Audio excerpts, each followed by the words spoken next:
The 1990 Hutcheson Stakes was a season opener for Eclipse champion Rhythm, who looked to duplicate his 2-year-old season. But the suddenly surging Housebuster, fresh off his victory in the Spectacular Bid Stakes, headlined the competition. That's next, right here on Thoroughbred Racing Review's 1990 Florida Derby Series, an unbridled year. Tell airs Thoroughbred Racing Review for the best of horse racing history on YouTube. Another of the early tests for this year's 3-year-olds comes up Saturday at Gulfstream with the running of the Hutcheson Stakes. And the certain early favorite is Rhythm. He's trained, of course, by Shug McGaughey. Shug, what's he been doing since the nice victory here in the juvenile for the Breeders' Cup? We backed off of him a little bit. I kept him going the track all the time. Took him back to New York for a month. The track was bad. I wouldn't take him. And I started breezing when we got him back down here. And, I think he's coming along fine. We piddled with him, just easy half miles, trying to keep him where we wanted him. I let him do a little something here last Wednesday morning, and I'm going to let him do something here tomorrow. And, I think he'll be ready to go on Saturday. One of the ones in the field sure to get attention is Housebuster. He's trained by Jimmy Croll. Who's going to ride for you Saturday? Well, Randy Romero is going to ride Saturday because Craig had a previous engagement on reviewer. Craig Perez. Yeah, and so that's what Randy's going to ride the horse. He worked him this morning. The second leg in the series is the Hutcheson Stakes, featuring the 1990 debut of Eclipse champion Rhythm, who would challenge Housebuster in this 7-furlong feature. They're all in.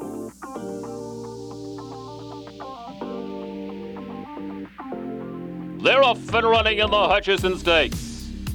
Rhythm breaks alertly on the far outside with Private School moving up. Then in between horses, Fiery Best now rushing up with the leaders. Stalker in on the rail. And between horses, a Housebuster. They move out onto the main track. There's 4 horses battling across the track. Stalker in on the rail. Dr. Bobbier right up there with the leaders. Housebuster is alongside. Then between horses, Sunny's Serve, and on the far outside, it's Fiery Best, a blistering pace of 21 and 4 in on the rail. It's Stalker putting ahead in front, but Housebuster comes alongside. These two go at it on the front end, just heads apart. There's a length back. Dr. Bobby A is third. Fiery Best on the outside is fourth. There's a gap of 4 lengths to Smelly is fifth. In on the rail, Rhythm with Craig Peretta now trying to start to make a move behind a wall of horses in on the rail. They went the half, a sizzling 44 and 2. Housebuster surges to the front, takes the lead, draws off by 4 lengths. Stalker is second. Then we come back to Dr. Bobbier. Out on the center of the track, Smelly in deep stretch. It's all Housebuster with Randy Romero roaring home by 5 lengths. A late run yonder up to be second, and Stalker was third.